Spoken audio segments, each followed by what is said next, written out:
Hello दोस्तों, the cortex academy में आपका स्वागत है। आज का हमारा टॉपिक है भारतीय संविधान की विशेषताएं।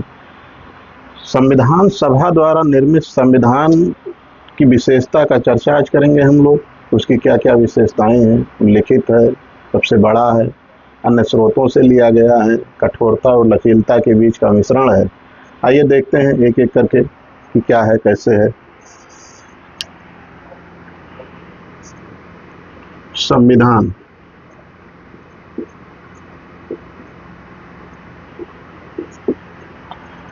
सर्वोच्च कानूनी दस्तावेज, सर्वोच्च कानूनी दस्तावेज देश का।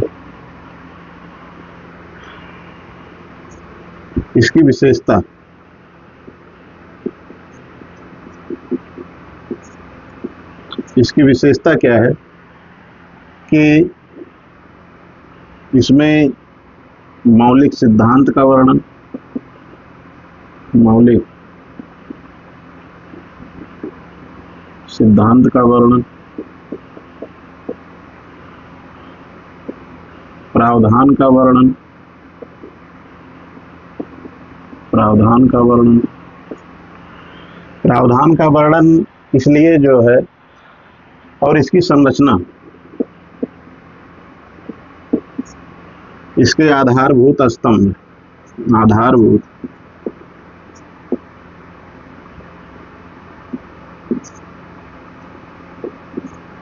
स्तंभ।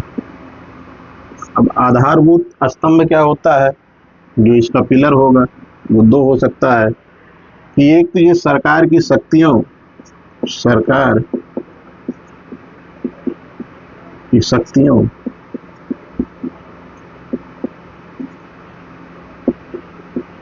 को सीमित करता है,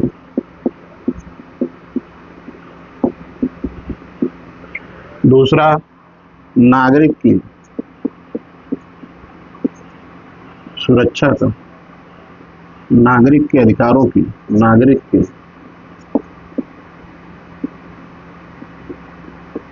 अधिकारों की सुरक्षा की गारंटी।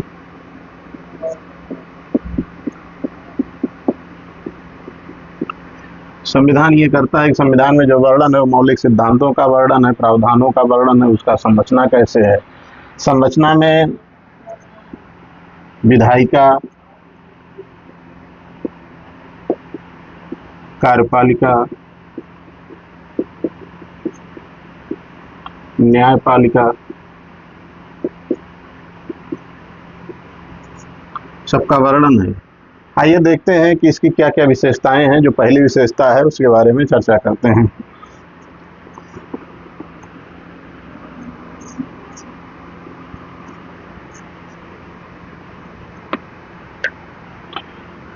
पहली विशेषता ये है कि लिखित संविधान है। लिखित संविधान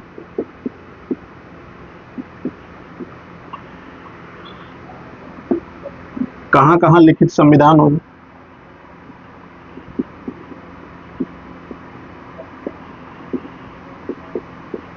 भारत में, यूएसए में लिखित संविधान, यूके में।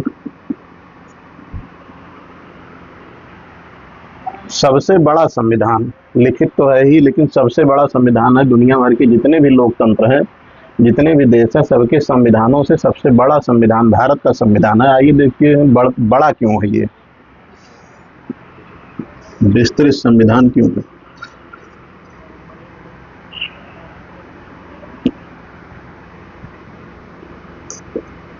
बड़ा संविधान या विस्तृत कह सकते हैं।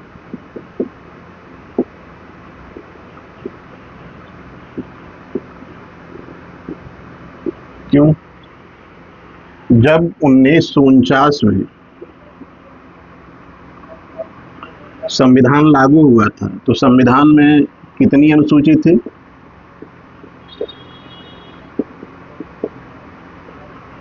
8 अनुसूची थी। कितने भाग थे? 22 भाग थे। कितने अनुच्छेद थे? 395 अनुच्छेद थे। वर्तमान स्थिति क्या है?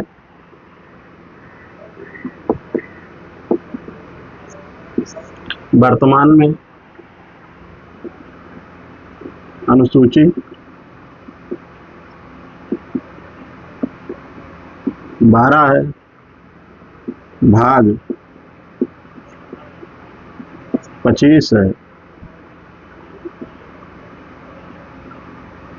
अनुच्छेद 445 प्लस में। संविधान को जीवंत दस्तावेज कहा जाता है। ऐसा क्यों? जीवंत उसे कहा जाता है जिस भी कोई व्यवस्था में, चाहे वो शारीरिक व्यवस्था हो, वो चाहे कानूनी व्यवस्था हो, जिस भी व्यवस्था में परिस्थिति के अनुसार जो है, अनुकूलन के अनुसार परिवर्तन किया जा सकता है, उसे जीवंत कहा जाता है। परिस्थिति के अनुसार बदलना, परिस्थिति के अनुसार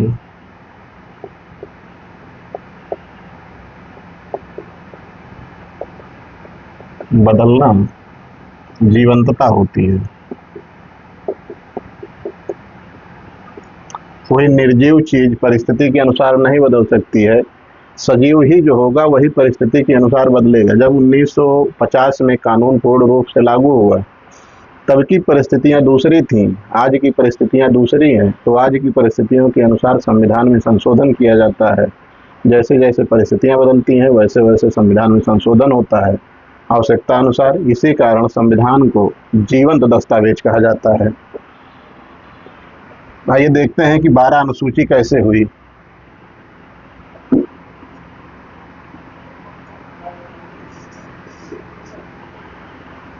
तो 8 तो पहले से थी, तो 12 कैसे हो गई?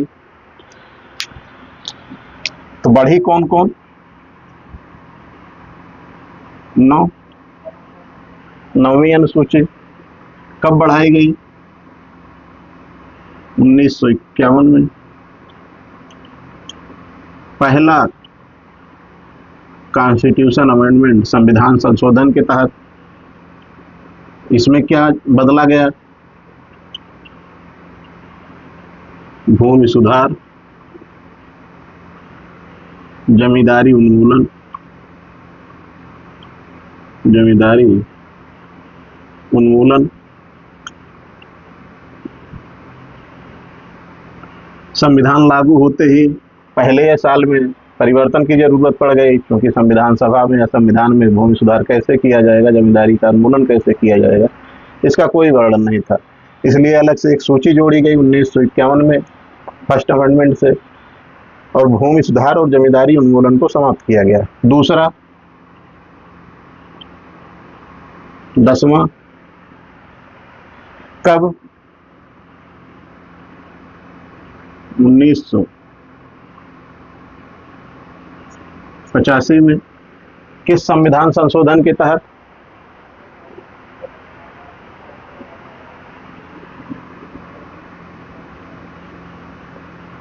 बावनवें संविधान संशोधन के तहत।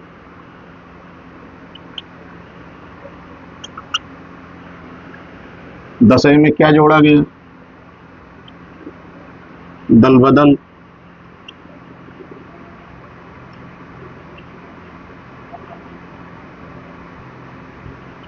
कानून। क्यों? 1985 का दौर या उससे पहले थोड़ा सा अगर देखेंगे तो गठबंधनों की सरकार चलती रही है। लोग पार्टियां बदल लेते थे, पूरी की पूरी पार्टी तोड़ देते थे। उसी को रोकने के लिए और राजनीतिक स्थिरता के लिए दल बदल कानून लाया गया था। तो 1985 में 52वें संविधान संशोधन के साथ दल बदल कानून लाया गया। 11वीं अनुसूची कब जोड़ी गई? 11वीं अनुसूची में क्या है? ऐसा क्या था कि जो जोड़ा गया? पंचायती के संशोधन के तहत।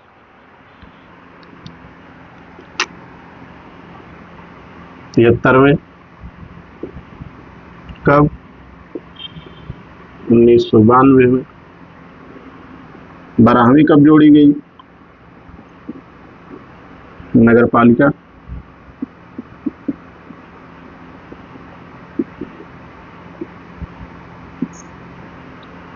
74वें संविधान संशोधन से। 1992। अब अनुसूचियों का विस्तार हो गया, इससे भी संविधान बढ़ रहा है। भाग कौन कौन से जोड़े गए, भाग में भी परिवर्तन किया गया। देखते हैं भाग में कहाँ क्या जोड़ा गया।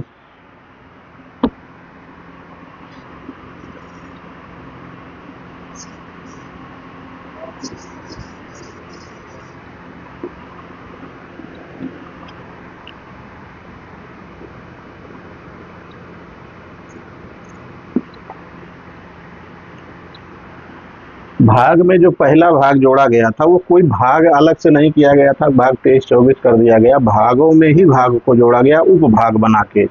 जैसे भाग 4 में 4 का जोड़ा गया मूल कर्तव्य के लिए, जबकि भाग 4 डीपीएसपी है, नीति निर्देशक तत्व है, तो 4 में 4 का जोड़ा गया।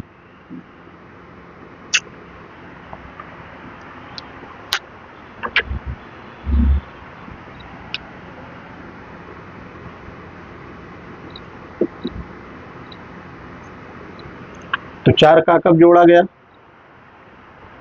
42वें संविधान संशोधन 1976 से। क्या है ये?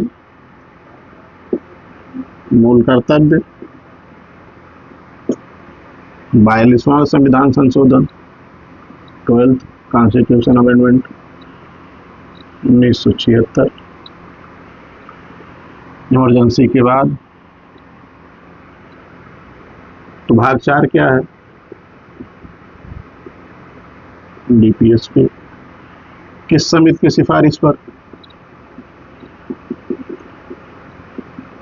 स्वर्ण सिंह समिति।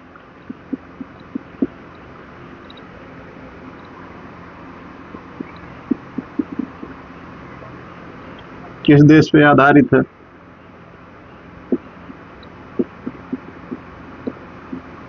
यूएसएसआर पे।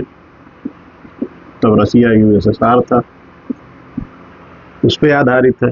और कौन सा जोड़ा गया? भाग 9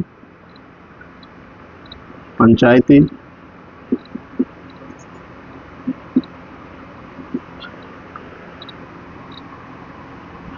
73वें कॉन्स्टिट्यूशन अमेंडमेंट 1992।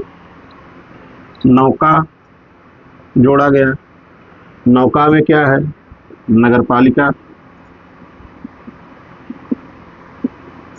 इसको किस संविधान संशोधन से जोड़ा गया? तो सीधी सी बात है कि अगर अनुसूची में 12वीं अनुसूची के जो है 74वें संविधान संशोधन से 12वीं अनुसूची जोड़ी गई थी, तो उसके लिए भाग में भी व्यवस्था करनी थी, तो नगर पालिका जोड़ दिया गया इसमें।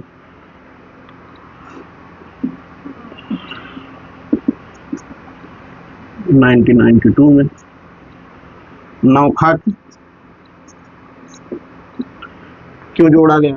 नौखा में क्या है? नौखा में सहकारी समितियां हैं।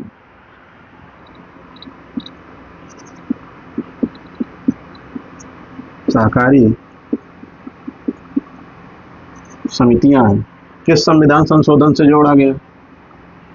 97 कॉन्स्टिट्यूशन अमेंडमेंट 2000 तो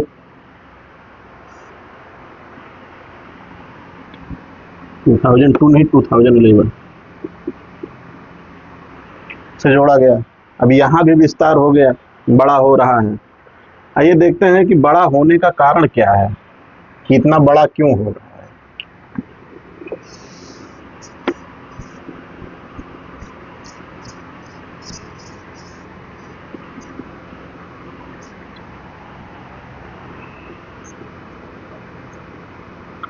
पहला कारण तो यही है कि भारत के दो चीज हैं। भारत विस्तार ज़्यादा है भौगोलिक रूप से, दूसरा यहाँ विविधता ज़्यादा है। तो विविधता ज़्यादा है तो सबके प्रतिनिधित्व, तो सबके अधिकार, सबके स्वतंत्रता की बात करनी है। तो ज़्यादा से ज़्यादा नियम कानून बनाने पड़ेंगे हर तरीके के लिए। कोई जाति, अनुसूचित जाति, जनजाति, पिछड़ा वर्ग, सामान्य वर्ग, सबके लिए नियम बनाने पड़ेंगे। तो विविधता है, अलग अलग संस्कृतियां हैं, हर जगह की बोली भाषा अलग है, सब कुछ अलग है, तो सबके लिए नियम कानून बनाने पड़ेंगे। दूसरी चीज़ यह है कि भारतीय संविधान पे जो राजनैतिक ढांचा का प्रभाव है, वो सबसे ज़्यादा प्रभाव 1935 का एक्ट है। 1935 का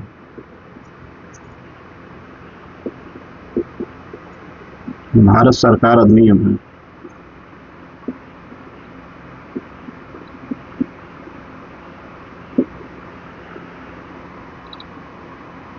ये राजनीतिक ढांचा देता है किसको? संविधान को।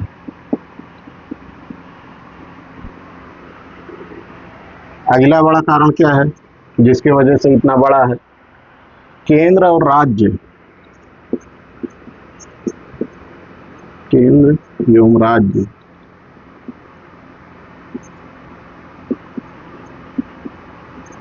दोनों के लिए एकल संविधान।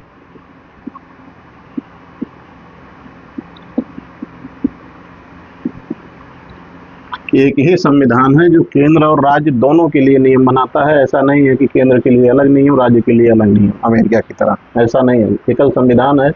वही राज्य के नियम तय करेगा, वही केंद्र के नियम तय करेगा।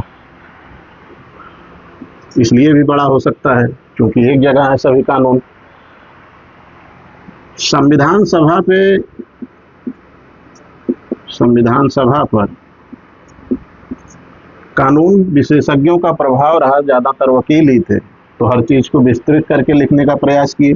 संविधान सभा पर कानून विशेषज्ञों का प्रभाव, कानून विशेषज्ञों का प्रभाव इस कारण भी बड़ा हुआ क्योंकि हर चीज को विस्तृत लिखने का प्रयास किया गया। संविधान न सिर्फ मौलिक संविधान यह सिर्फ मौलिक सिद्धांतों की बात नहीं करता है, बल्कि प्रशासनिक प्रावधानों की बात करता है। मौलिक सिद्धांत की बात तो करवे करता है, इसके साथ साथ प्रशासनिक प्रावधान भी करता है।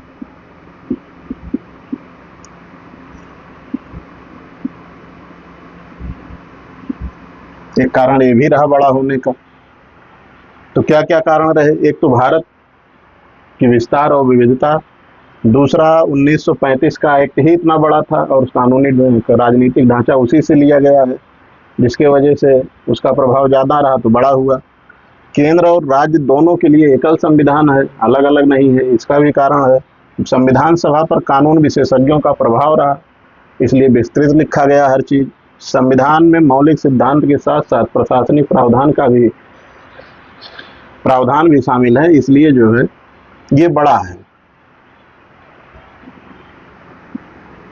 आइए देखते हैं कि अगली विशेषता क्या है।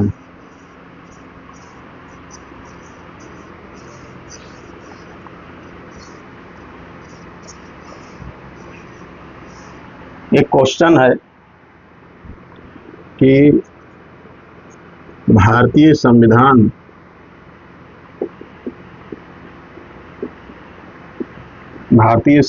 की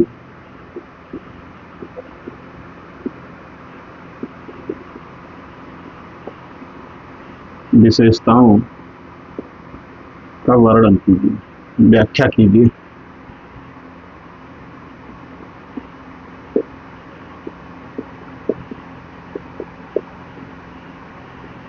दो 250 से तो आप इसमें किस चीज का वर्णन करेंगे?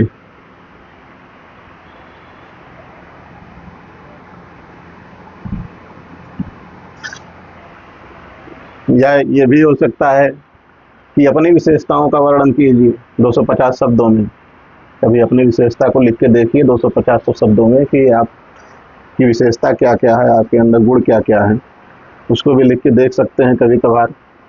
विभिन्न स्रोतों से लेना, दूसरा कारण जो रहा वो विभिन्न स्रोतों से लेना।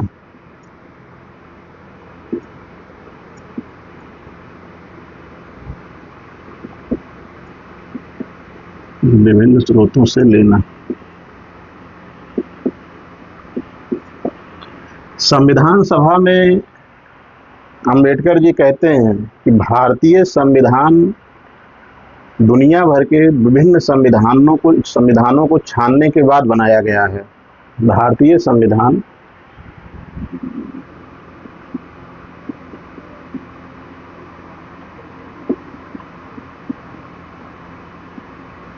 दुनिया भर के संविधानों को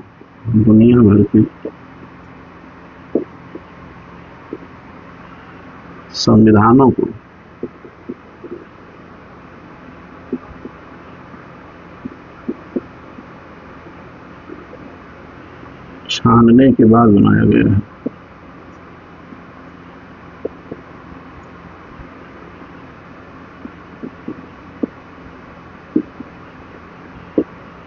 इसी कारण भारतीय संविधान को कभी कभार उधार का थैला भी कहा जाता है, क्योंकि हर व्यवस्था को अलग अलग संविधानों से निकाल लिया गया है। जो जहाँ की अच्छाई थी उसको ग्रहण कर लिया थी। हालांकि जीवन में भी यही करना चाहिए, जो अच्छाई जहाँ से मिले उसे ग्रहण कर लेना चाहिए।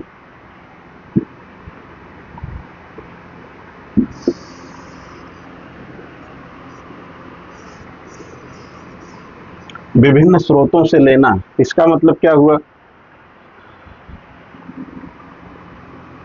कि संविधान को अगर 3 भागों में बांटें तो एक राजनैतिक ढांचा,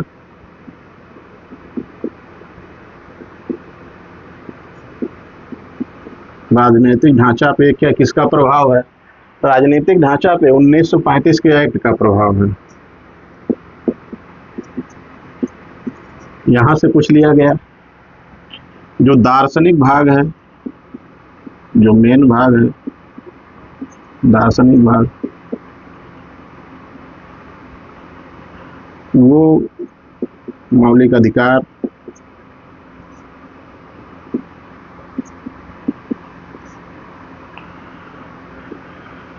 और न्याय की सर्वोच्चता, ये दार्शनिक भाग है। बिना इसके संविधान अधूरा है। ये दोनों यूएसए से। संसदीय व्यवस्था कहाँ से?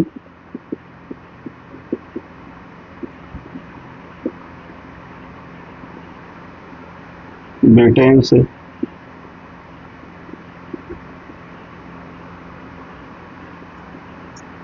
सामाजिक पक्ष, जिसे डीपीएसपी कह सकते हैं, कहाँ से? आयरलैंड से।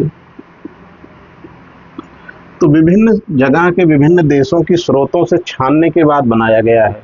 जहाँ जहाँ जो अच्छाइयाँ मिलती गईं उसको वहाँ से निकाला गया और भारतीय संविधान में जोड़ा गया। तो विभिन्न स्रोतों से लेने के कारण भी एक ये चीज़ है कि संविधान में बहुत सारी प्रावधानों का वर्णन है, हर चीज़ को बाखूबी रखा गया है। आइए देखते हैं कि कठोर और लचीलापन के बीच का संतुलन क्या है। जो तीसरी विशेषता है, कठोर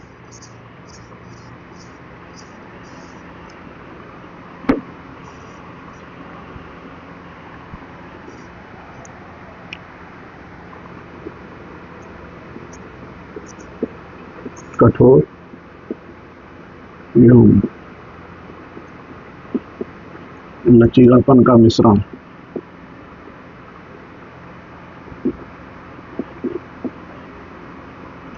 अब किस संविधान को कठोर कहा जाता है, किस संविधान को लचीला कहा जाता है? कठोर संविधान जिसमें संशोधन करना बहुत कठिन हो, उसकी बहुत लंबी प्रक्रिया हो, संशोधन कठिन हो। लचीला कौन है? संशोधन आसान हो,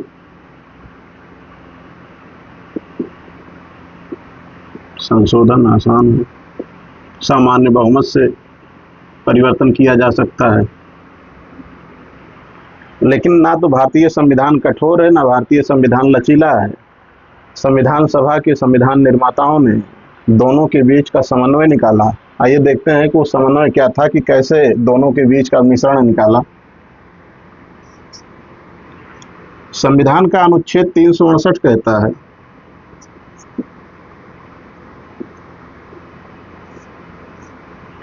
जो संविधान में संशोधन की शक्ति देता है, संविधान में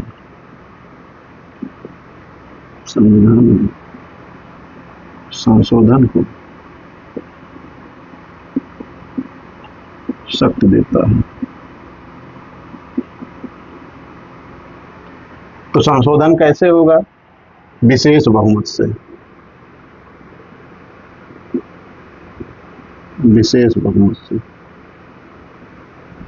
दूसरा ये है कि विशेष बहुमत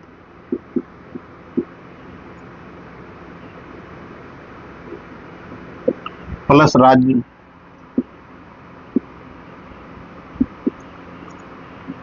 का समर्थन।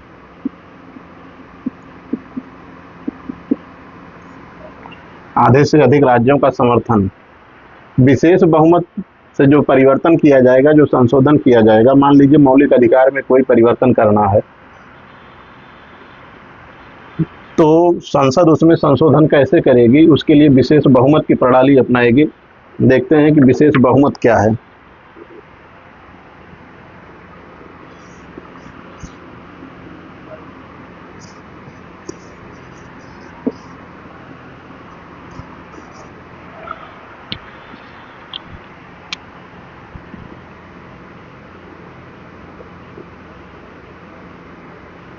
विशेष बहुमत, इसमें दो चीज होता है। कुल सदस्यों की आधे से अधिक, मान लीजिए 543 सीट है, तो इसमें 272 प्लस सीट चाहिए किसी संशोधन के लिए। कितना समर्थन तो चाहिए ही चाहिए किसी संशोधन के लिए। दूसरा, उपस्थित सदस्यों की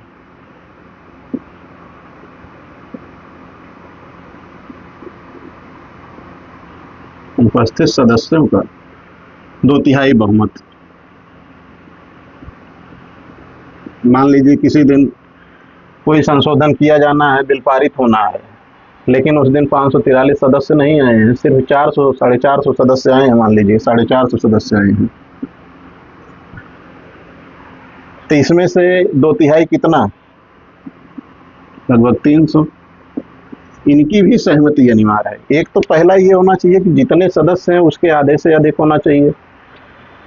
उपस्थित सदस्यों के जो उस दिन आए हैं मतदान करते समय, जो उपस्थित सदस्य हैं, उनका 2/3 बहुमत होना चाहिए।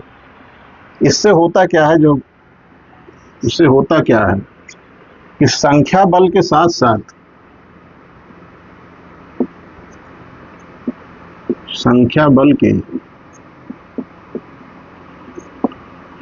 साथ व्यापक सहमति की भी आवश्यकता होती है।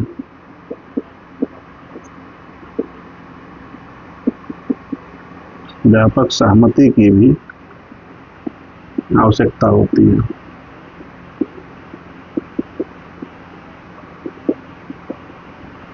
नहीं तो कोई ऐसी पार्टी है कि जो बहुमत से सत्ता में है, वो अकेले आए, उसके बहुमत में है, वो पारित कर देगी कि हम फंडामेंटल राइट में परिवर्तन कर रहे हैं, तो वो संख्या बल हो जाएगा। जो जिसकी संख्या ज़्यादा है, वो शक्तिशाली है, वो कुछ भी नहीं परिवर्तित कर सकता है। सदन में उपस्थित सदस्यों की सहमति भी अनिवार्य है, इसलिए संख्या बल के साथ साथ व्यापक सहमति की भी आवश्यकता होती है अगर कोई परिवर्तन करना है, मूलभूत परिवर्तन करना है। तो दूसरा वाला क्या है?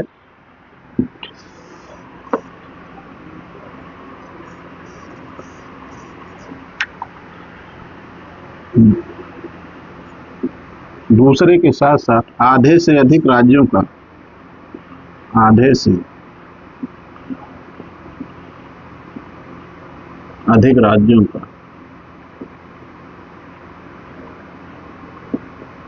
समर्थन होना चाहिए। इसका क्या मतलब है कि मान लीजिए किसी संघीय ढांचा में परिवर्तन करना हो, जो पूरे संघ की ढांचा का परिवर्तन करना हो। मान लीजिए किसी राज्य की सीमा का या किसी राज्य के गठन का या किसी भी चीज़ का परिवर्तन करना हो, जो संघीय ढांचा से जुड़ी मुद्दे हों, अगर उसमें परिवर्तन करना है तो विशेष बहुमत तो होना ही होना चाहिए, जो पिछला वाला है, लेकिन उसमें आधे से अधिक पारित होने के बाद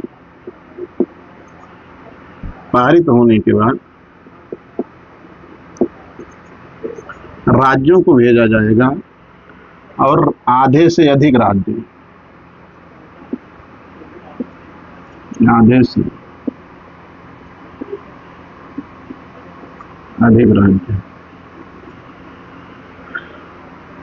मान लीजिए 10 राज्य है, तो 6 राज्यों को सहमति देना अनिवार्य होता है। सहमति देना अनिवार्य होता है। ये तब किया जाता है जब किसी संघीय ढांचे में परिवर्तन करना हो। अभी आगे देखेंगे हम लोग कि संघीय ढांचा क्या है। संघीय ढांचे में परिवर्तन करना हो,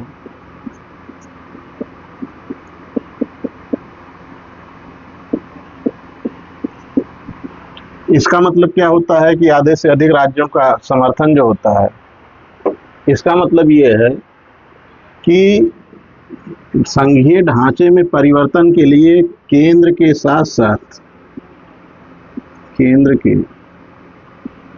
साथ राज्यों का भी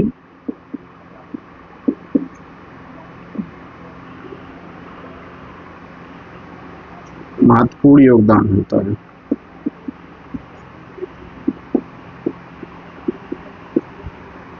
जैसे जीएसटी लागू करने के लिए यही प्रक्रिया अपनाई गई थी। जब जीएसटी लागू किया गया था तो विशेष बहुमत में दो है, एक विशेष बहुमत से परिवर्तन, खासकर जब मौलिक अधिकार या ऐसी किसी चीज़ों में परिवर्तन करना हो, लेकिन जब संघीय ढांचे में परिवर्तन करना हो तो विशेष बहुमत के साथ साथ आधे से अधिक राज्यों का अनुसमर्थन पाना भी अनिवार्य होता है। ये प्रक्रिया दोनों कठोर और लचीलेपन के बीच का मिश्रण होता है।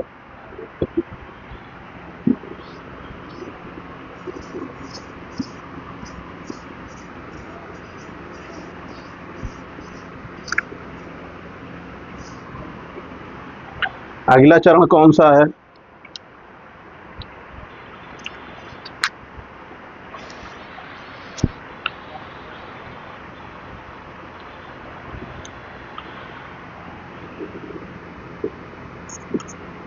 एकात्मकता के साथ संघीय व्यवस्था।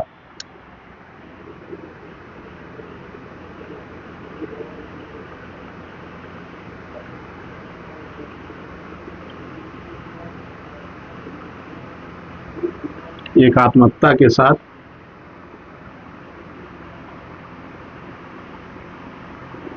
संघीय ढांचा।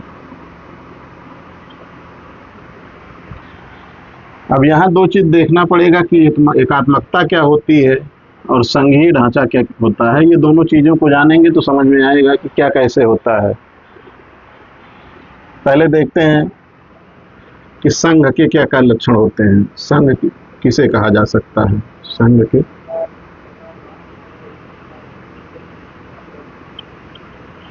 के लक्षण। पहला लक्षण क्या है कि द्वैध शासन।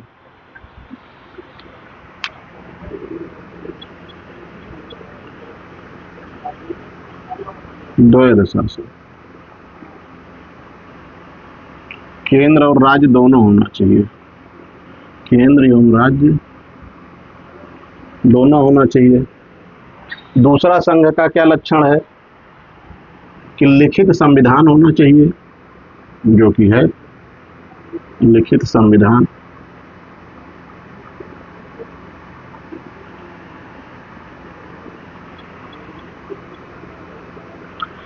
तीसरा लक्षण क्या होता है? तीसरा लक्षण ये होता है कि स्वतंत्र न्यायपालिका होना चाहिए, जो कि है स्वतंत्र न्यायपालिका।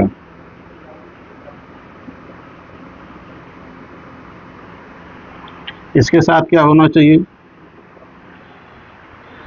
संविधान की कठोरता। संविधान की कठोरता जो कि है, संघ के लक्षणों में पहली चीज तो यह है कि पूरे संविधान में कहीं भी संघ शब्द का वर्णन नहीं है, संघ शब्द का प्रयोग नहीं है। सिर्फ एक जगह कहा जाता है आर्टिकल 1 में कि भारत राज्यों का संघ होगा।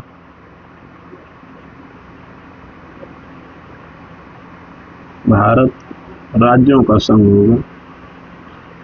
अब इसका दो मतलब है, एक तो भारत का जो संघ है, संघ वो राज्यों के समझौते का परिणाम नहीं है कि सभी राज्य इकट्ठा आए, समझौता किए और संघ बना दिया, ऐसा नहीं है। समझौते का परिणाम नहीं है।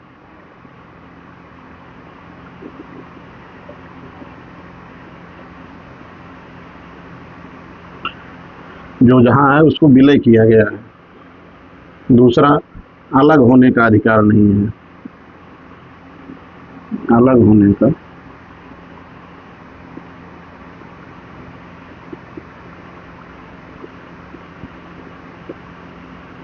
अधिकार नहीं है।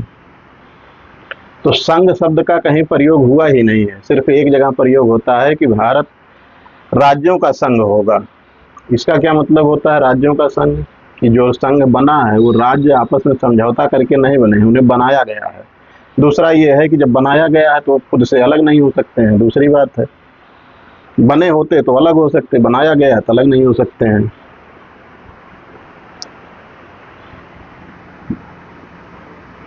संघ के लक्षण, आइए एकात्मकता के लक्षण देखते हैं कि एकात्मकता के लक्षण क्या होते हैं।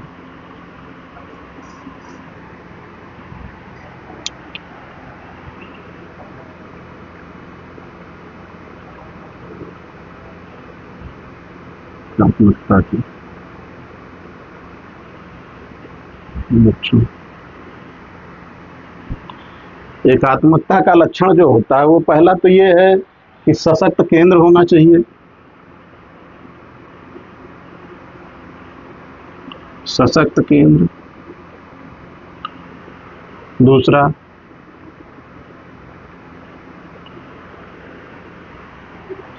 दूसरी जो व्यवस्था होनी चाहिए वो एकल संविधान होना चाहिए।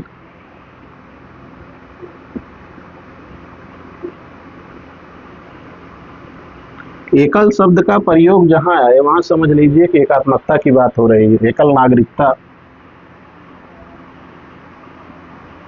एकल नागरिकता,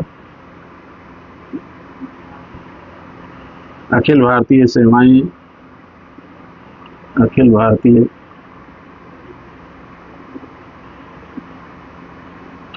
सेवाएं। अखिल भारतीय सेवाओं में कौन कौन सा पद आता है उसको सोचिएगा कि क्या क्या पद आते हैं अखिल भारतीय में। सभी जितने यूपीएससी का एग्जाम होता है, जितने पद होते हैं वो सभी अखिल भारतीय नहीं होते हैं सब। लेकिन इसमें कौन कौन आता है ये आप देखिएगा। संविधान का लचीलापन, संविधान का लचीलापन, स्वतंत्र न्यायपालिका,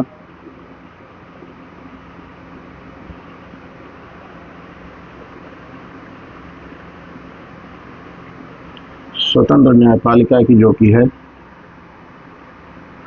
और क्या हो सकता है? राज्यपाल की नियुक्ति,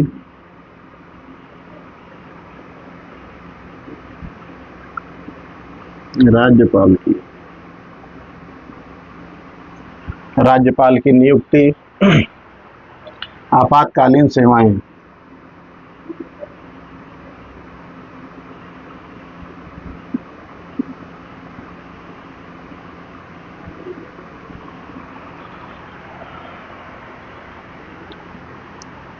ये एकात्मकता के लक्षण होते हैं। आइए थोड़ा आपातकालीन के समय पूरा संघीय व्यवस्था बदलता कैसे है उसको देखते हैं।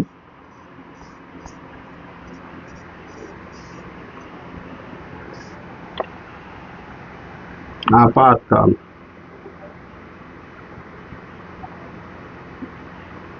विपरीत परिस्थिति,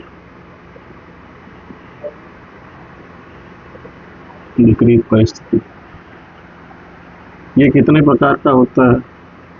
एक हो सकता है कि राष्ट्रीय आपात हो,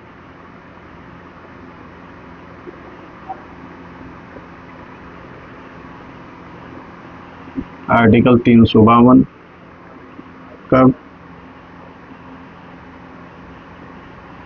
बाहरी आक्रमण हो, बाहर से, या देश के भीतर सशस्त्र विद्रोह हो।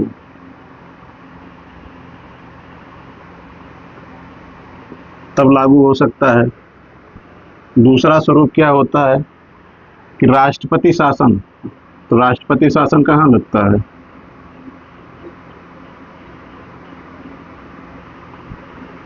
राज्यों में। तो दो प्रकार का, एक 356 के तहत संवैधानिक विफलता,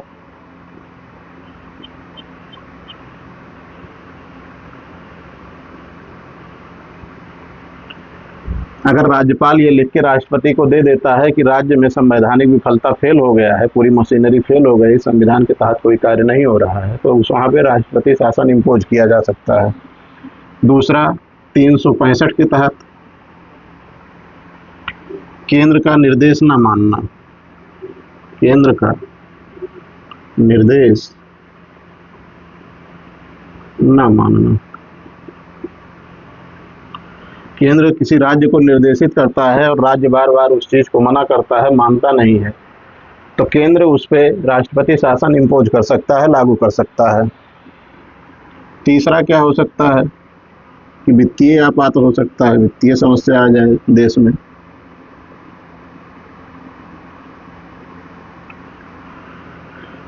आर्टिकल 360।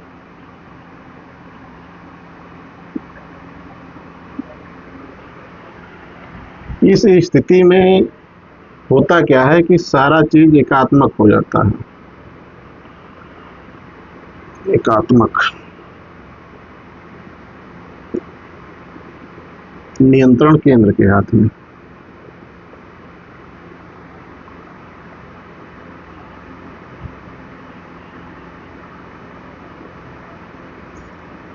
अनुच्छेद 20 और 21 को छोड़ के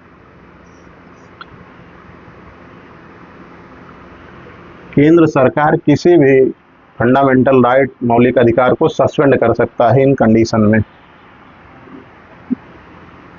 लेकिन 20-21 को नहीं कर सकता है।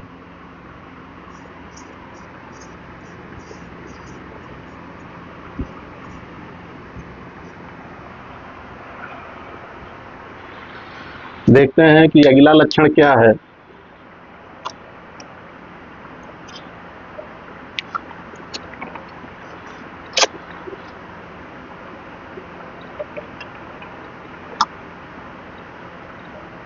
सरकार का संसदीय स्वरूप, भारत का संसदीय स्वरूप, भारत का संसदीय स्वरूप। संसदीय प्रणाली ली कहाँ से गई है? संसदीय व्यवस्था ब्रिटेन से, क्योंकि ब्रिटेन में ही संसदीय व्यवस्था का जन्म हुआ, ब्रिटेन ही हम पे शासन कर रहा था। संसदीय प्रणाली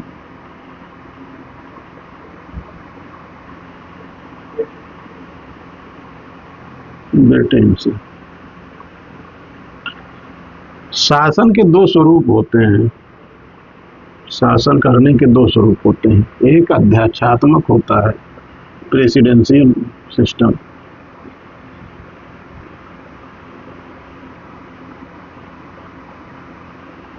जैसे कहाँ, यूएसए में। इसका जो मूलभूत कैरेक्टर होता है वो ये होता है कि विधायिका और कार्यपालिका, विधायिका और कार्यपालिका दोनों की शक्तियां अलग होती हैं। अगर ऐसी व्यवस्था है तो प्रेसिडेंशियल अध्यक्षात्मक जो है व्यवस्था है, दूसरा संसदीय व्यवस्था होता है।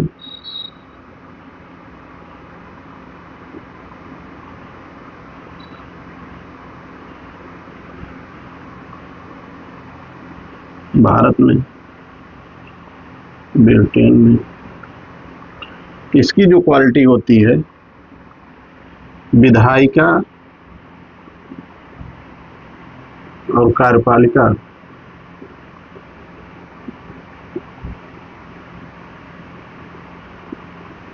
आपसी सहमति और समन्वय का परिणाम होता है। सहमति एवं समन्वय, समन्वय का परिणाम होता है। यहाँ अलग होता है, यहाँ एक दूसरे की सहमति होती है। संसदीय व्यवस्था को वेस्ट मिनिस्टर मॉडल भी कहा जाता है। वेस्ट मिनिस्टर मॉडल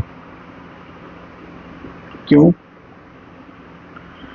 क्योंकि जो पहली संसद बैठक हुई थी ब्रिटेन में, दुनिया में पहली बार जब संसदीय बैठक कहीं हुई तो पहले साहब वेस्टमिनिस्टर ब्रिटेन में हुआ था। पहले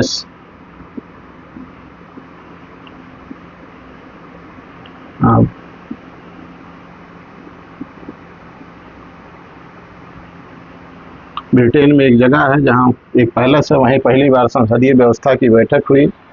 इसी कारण इसे वेस्टमिनिस्टर मॉडल भी कहा जाता है। इसे उत्तरदायी सरकार भी कहा जाता है। उत्तरदायी सरकार क्यों? कार्यपालिका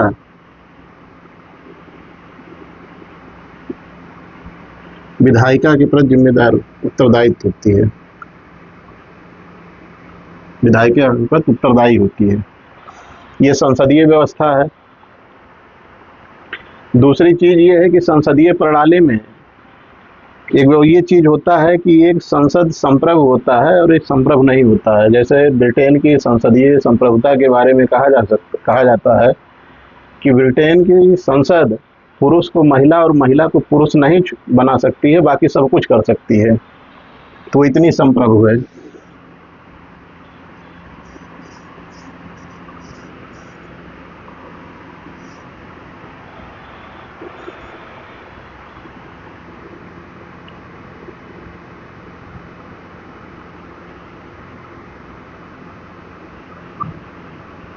संसदीय प्रणाली एक ब्रिटेन की, एक भारत की। दोनों में अंतर क्या है कि संपूर्ण संप्रभु है। संपूर्ण संप्रभु है। यहाँ जो शासन के दो भाग हैं, एक नाम मात्र वाला, एक वास्तविक। यहाँ उत्तराधिकार का नियम लागू होता है। उत्तराधिकार का लागू होता है। भारत में ऐसा नहीं है। यहाँ चुना हुआ प्रतिनिधि होता है। नाम मात्र का भी, नाम मात्र वाला भी राष्ट्रपति, और जो वास्तविक है पीएम, वो भी राष्ट्रपति पीएम को नियुक्त करता है, अपॉइंट करता है।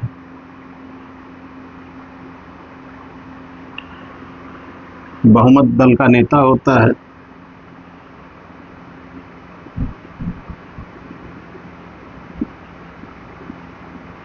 बहुमत दल का नेता होता है। ये संसदीय प्रणाली में भारतीय और ब्रिटेन की संसदीय प्रणाली का ये मूलभूत अंतर है।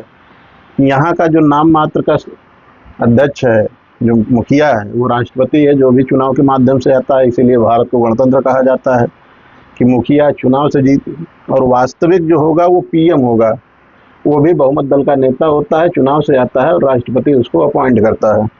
संपूर्ण संप्रभु है। नाम मात्र का जो शासक है वो है उत्तराधिकार के नियम के तहत राजा साहब जैसे वहाँ के हैं। वास्तविक पीएम होगा, जो वहाँ की व्यवस्था संभालेगा।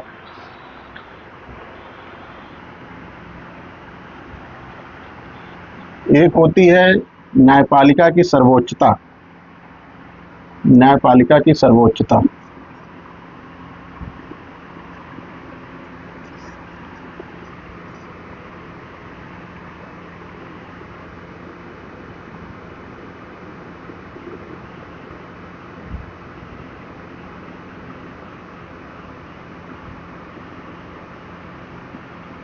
न्यायपालिका ही सर्वोच्च है। जैसे कहाँ? अमेरिका में।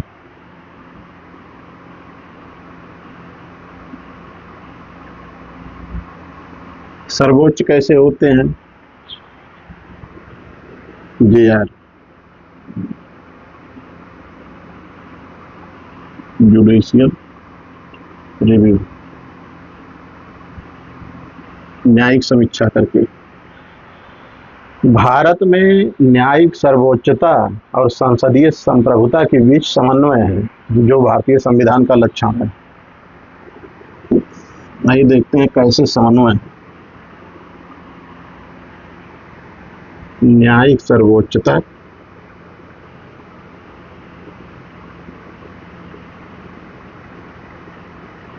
एवं संसदीय संप्रभुता।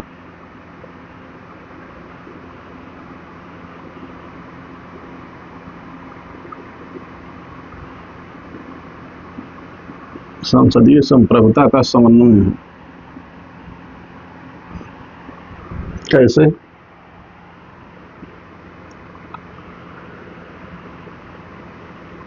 सुप्रीम कोर्ट अपने जुडिशियल रिव्यू, न्यायिक समीक्षा के माध्यम से संसद द्वारा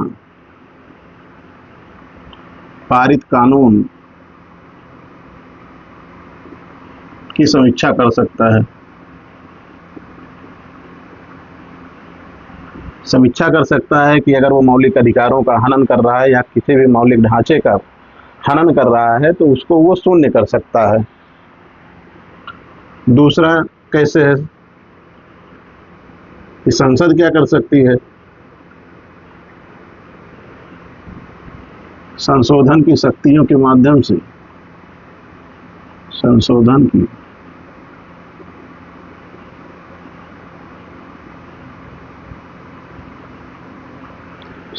की शक्तियों से बदल सकता है।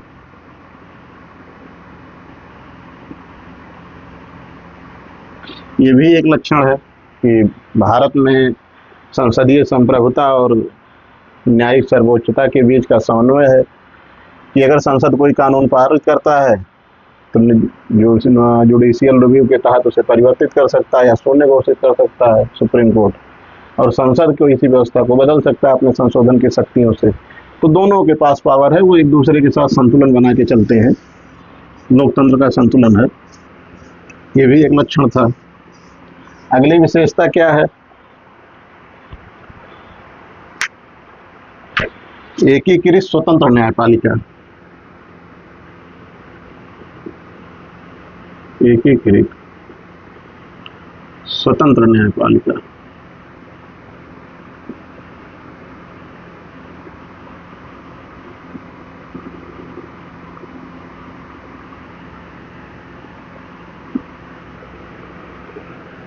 एकीकृत न्यायपालिका का मतलब क्या होता है? एकीकृत न्यायपालिका का मतलब ये होता है कि केंद्र और राज्य के लिए अलग अलग जुडिशरी व्यवस्था, न्यायपालिका व्यवस्था नहीं है। वो चाहे राज्य हो चाहे केंद्र हो, दोनों के लिए एक है।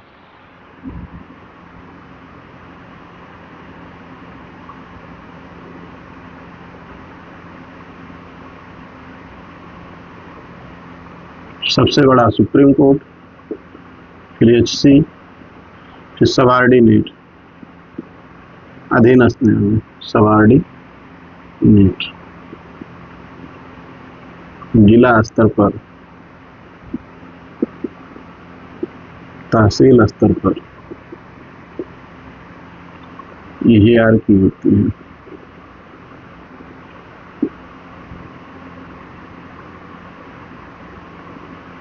कि यहाँ से कोई फैसला हुआ, संतुष्ट नहीं तो हाई कोर्ट जाइए, हाई कोर्ट से संतुष्ट नहीं तो सुप्रीम कोर्ट जाइए। ये अपीलीय व्यवस्था है।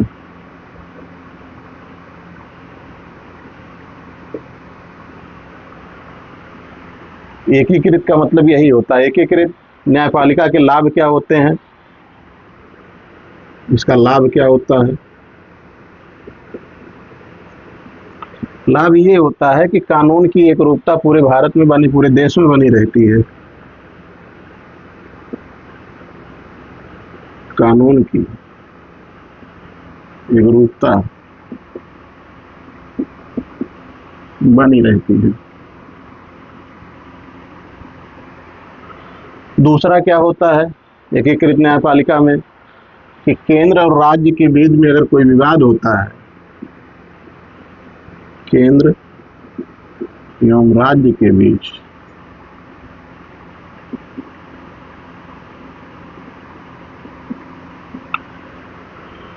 विवाद का समाधान आसान होता है।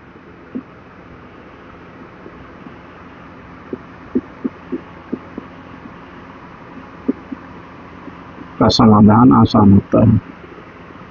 तीसरा लाभ क्या होता है एकीकृत न्यायपालिका होने से? मजबूत न्याय व्यवस्था की नींव पड़ती है, मजबूत न्याय व्यवस्था बनती है।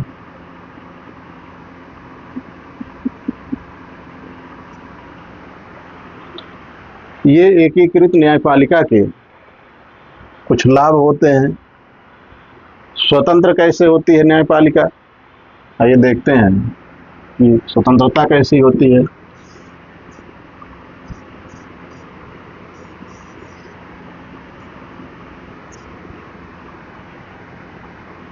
पहली चीज तो ये है कि किसी चीज को स्वतंत्र रखने के लिए ये है कि कोई किसी के प्रसाद पर्यंत ना हो। हमने आपको नियुक्त किया है या आपने किसी को नियुक्त किया है तो आप उसे हटा सकते हैं जब तक उसकी कार्यकाल निश्चित ना हो। तो न्यायाधीशों का कार्यकाल,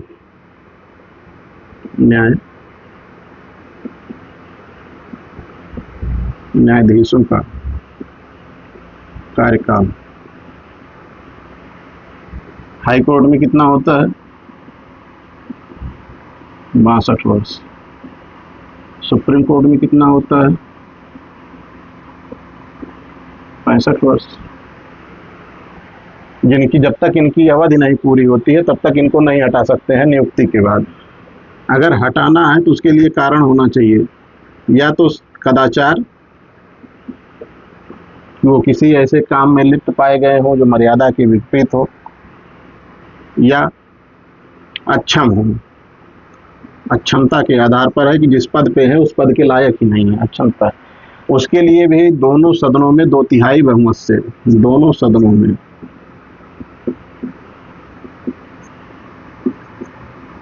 2/3 बहुमत से प्रस्ताव पारित होगा तभी होंगे, तभी हटा सकते हैं। तो न्यायाधीशों के कार्यकाल की सुरक्षा है, इसलिए वो स्वतंत्र हैं। दूसरी चीज ये है कि न्यायाधीश कोई भी काम करेगा, न्यायपालिका कोई काम करेगी, उसकी चर्चा विधायिका में नहीं। कामकाज की चर्चा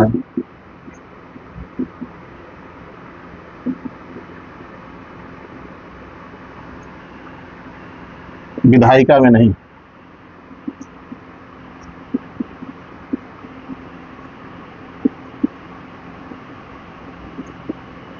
विधायिका में नहीं होनी चाहिए, नहीं होगी इसलिए है कि सेवानिवृत्ति के बाद वो किसी अदालत में काम नहीं कर सकते, लालच नहीं।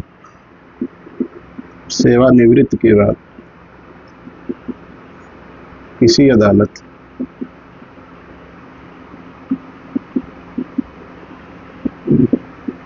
में काम नहीं कर सकते, एक चीज ये है। दूसरा कारण ये है कि न्यायपालिका की बातों का उल्लंघन करना, उसका अवमानना करना न्यायपालिका दंडित कर सकती है। अवमानना पर दंडित करना,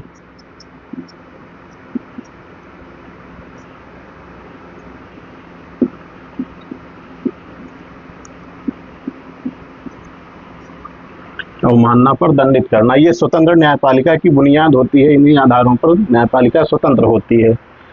मौलिक अधिकार के बारे में देखते हैं कि अगली विशेषता क्या है।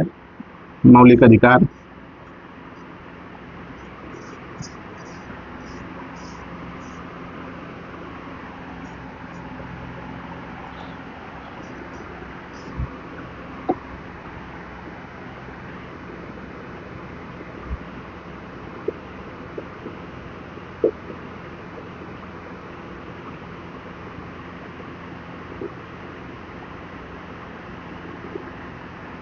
मौलिक अधिकार, इसमें क्या क्या प्रावधान है?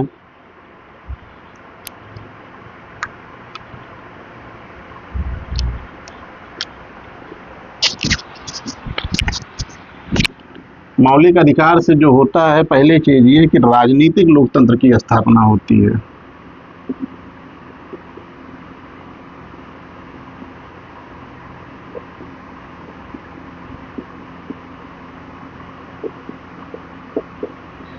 इसके हनन पर जो 6 मूलभूत अधिकार हैं, स्वतंत्रता के मौलिक अधिकार हैं, स्वतंत्रता, समानता, शोषण, ये सब के जो अधिकार हैं, इनके हनन पर सुप्रीम कोर्ट जाया जा सकता है डायरेक्ट। अधिकारों के हनन पर सुप्रीम कोर्ट सरकार पर नियंत्रण।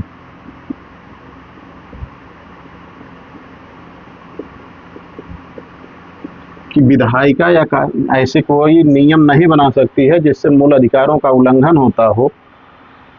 तो ये भी एक विशेषता है कि मूल अधिकारों की सुरक्षा करती है सुप्रीम कोर्ट।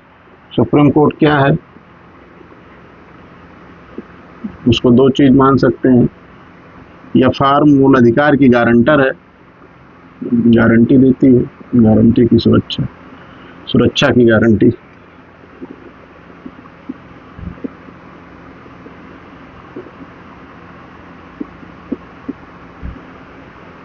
संविधान की संरक्षण, संविधान की संरक्षक है। ये भी एक विशेषता है कि मूल अधिकार के हनन होने पर सुप्रीम कोर्ट जाया जा सकता है, जिसके माध्यम से मूल अधिकार सरकार की शक्तियों को नियंत्रित करता है। अगला जो प्रावधान होगा, अगली विशेषता होगी, वो डीपीएसपी होगी।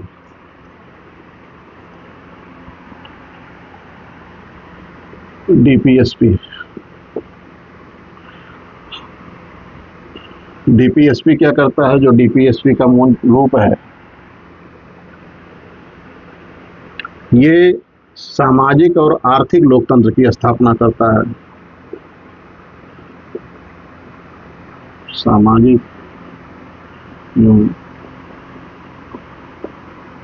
आर्थिक लोकतंत्र की स्थापना करता है।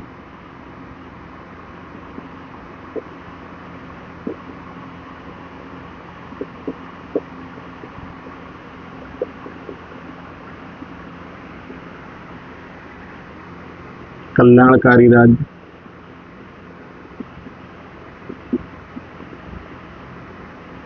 कल्याणकारी राज्य की स्थापना।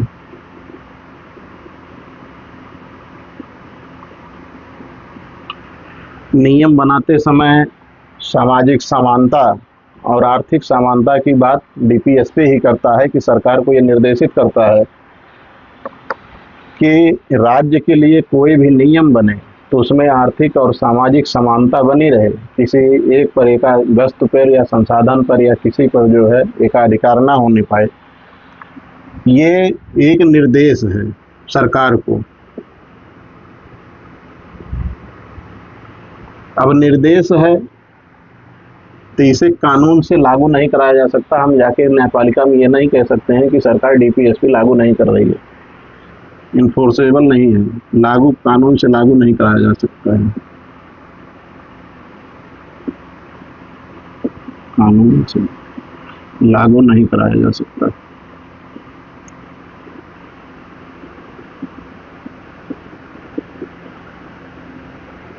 निर्देश है इसलिए लागू नहीं कराया जा सकता है, आदेश नहीं है।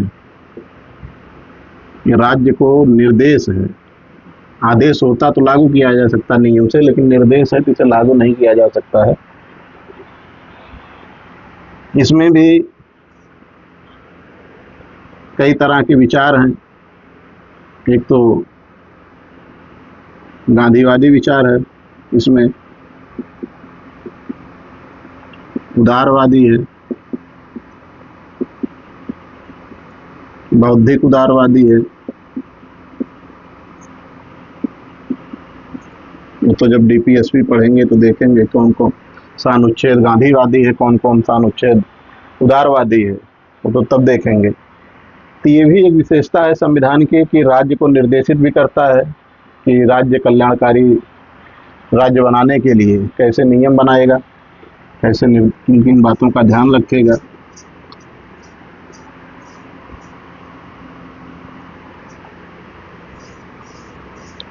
अगला जो प्रावधान है, अगली विशेषता है, वो ये है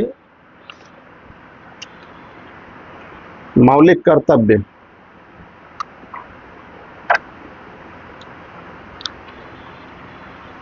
अच्छा, डीपीएसपी के बारे में एक चीज और कहा जाता है। डीपीएसपी के बारे में सुप्रीम कोर्ट ने कहा था मिनर्वा मिल्स केस में, जो है 1980 में,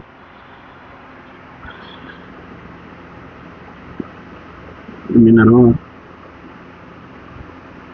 मिल्स मामला 1980 सन याद रखना भी जरूरी है। इसमें सुप्रीम कोर्ट ने कहा था कि जो भारतीय संविधान है वो एफआर और डीपीएसपी के बीच का संतुलन है।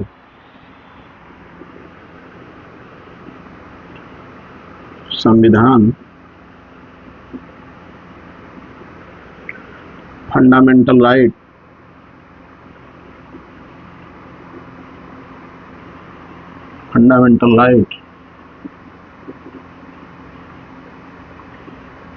और डीपीएसपी के बीच का संतुलन है। इस केस में कहा था मिनर्वा मिल्स मामले में, जो 1980 में हुआ था। मौलिक कर्तव्य क्या होता है, ये भी एक विशेषता है जो बाद में जोड़ा गया। Fundamental duty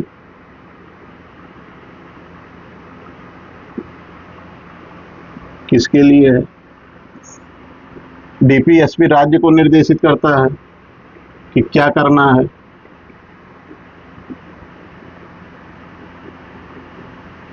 fundamental duty citizen को निर्देशित करता है कि क्या करना है।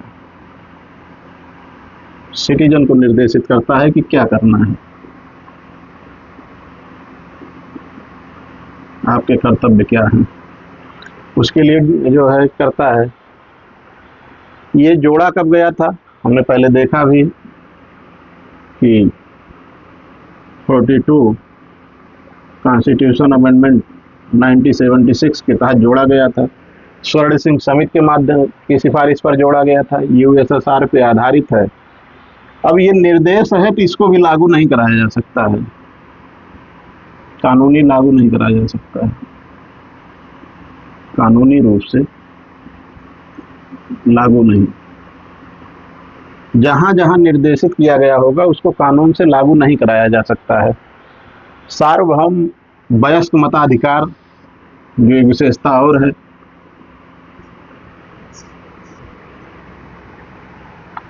सार्वभौम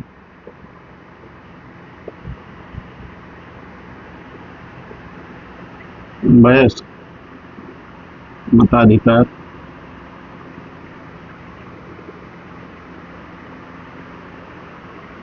संविधान निर्माताओं ने सार्वभौमिक वयस्क मताधिकार का प्रावधान क्यों किया?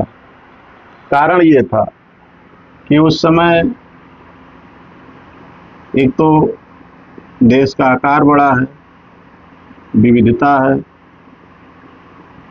अशिक्षा है, उच्च गरीबी है। इन सब कारणों से सामाजिक असमानता है, सामाजिक असमानता है। इन सब कारणों से वयस्क मताधिकार लागू करना अनिवार्य था, जो संविधान निर्माताओं ने लागू किया। इसका जो सबसे बड़ा प्रभाव होता है, जो इसका सबसे बड़ा लाभ होता है, वो ये होता है कि लोकतंत्र को बड़ा आधार देता है। लोकतंत्र को बड़ा आधार देता है।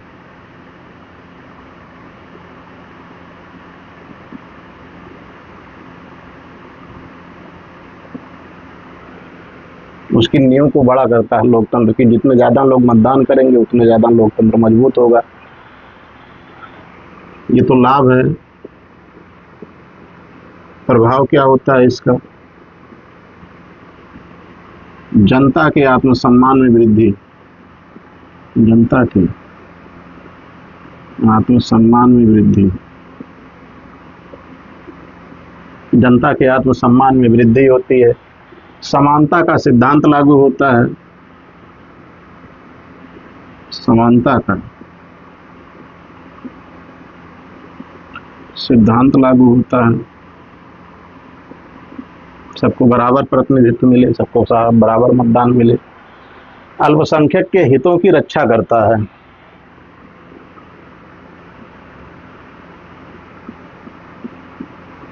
अल्पसंख्यक हितों की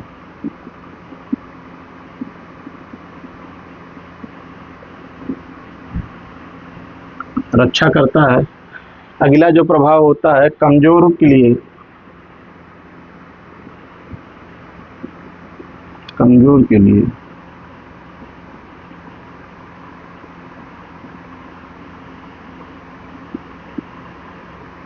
कल्याणकारी होता है। तो अगर ये पूछा जाए कि लोकतंत्र को सबसे बड़ा आधार क्या चीज देता है, डीपीएसपी देता है, मौलिक कर्तव्य देता है, मौलिक अधिकार देता है, सार्वभौमिक वयस्क मताधिकार देता है, तो सार्वभौमिक वयस्क मताधिकार जो होता है वही लोकतंत्र की नींव जो होती है उसको आधार देता है, उसको बड़ा करता है। क्यों अपनाया गया? आकार, विविधता, शिक्षा, समानता, उच्च गरीबी के कारण।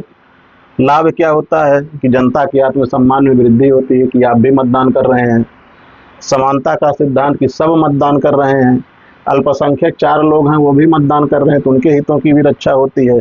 कमजोर के लिए भी कल्याणकारी होता, कोई कमजोर है तो ये नहीं कह सकता कि हम मतदान नहीं कर सकते, हमारा क्या है, नहीं आप भी कर सकते हो, तो ये भी चीज है।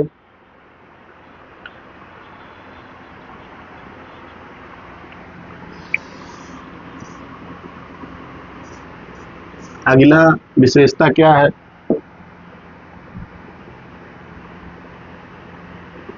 एकल नागरिकता।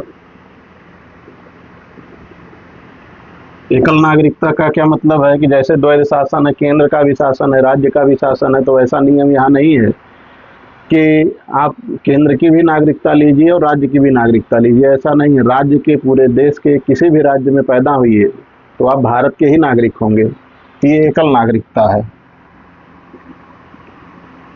भारत की नागरिकता होती है, राज्य की नहीं। इससे क्या होता है, जो क्यों जोड़ा गया रहा होगा, राष्ट्रीय एकता के लिए। राष्ट्रीय एकता, अखंडता।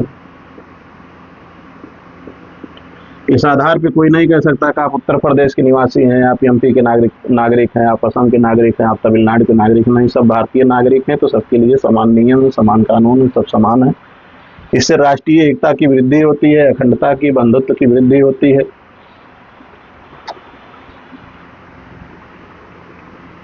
अगली विशेषता जो है वो पंचायती त्रिस्तरीय संरचना है।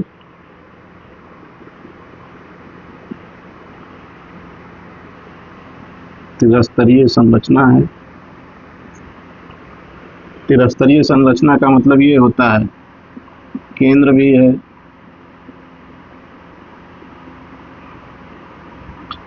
राज्य भी है, पंचायती भी है।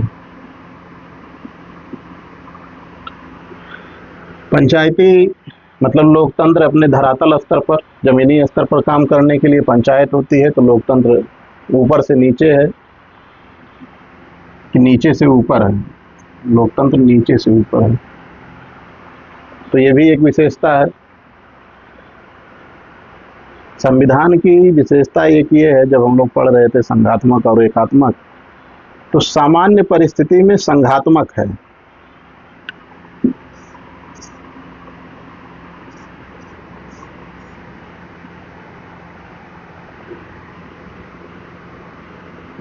मान लीजिए एक परिस्थिति है, एक सामान्य परिस्थिति है, इस समय संघात्मक है। विपरीत परिस्थिति है, युद्ध हो गया, विद्रोह हो गया, वित्तीय आपात आ गया, राष्ट्रपति शासन है, तो एकात्मक है, पूरा कंट्रोल केंद्र के हाथ में।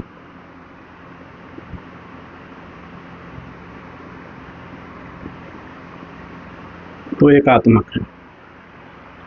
तो ये भी एक विशेषता है। स्वतंत्र निकाय हैं, भारतीय संविधान स्वतंत्र निकाय की व्यवस्था करता है, स्वतंत्र निकाय है।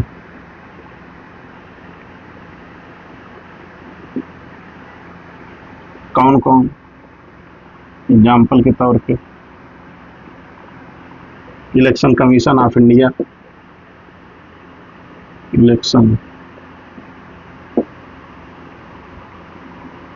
कमीशन ऑफ इंडिया,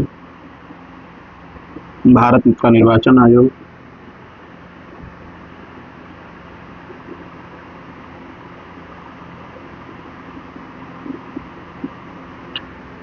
संघ लोक सेवा आयोग,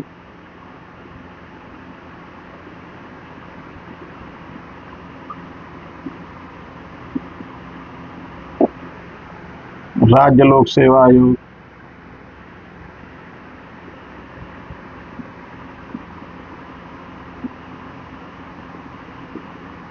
राज्य लोक सेवा आयोग, नियंत्रक एवं महालेखा परीक्षक, नियंत्रक एवं महालेखा परीक्षक। तो भारतीय संविधान स्वतंत्र निकायों की भी व्यवस्था करता है, जो इसकी विशेषता है। तो जो प्रश्न हम लोगों ने डिस्कस किया था कि भारतीय संविधान की विशेषताओं का व्याख्या कीजिए 200-250 वर्डों में, तो सभी विशेषताओं को एक साथ लिखा जा सकता है। यहीं पे टॉपिक समाप्त होती है। नमस्कार, मिलते हैं अगले टॉपिक में।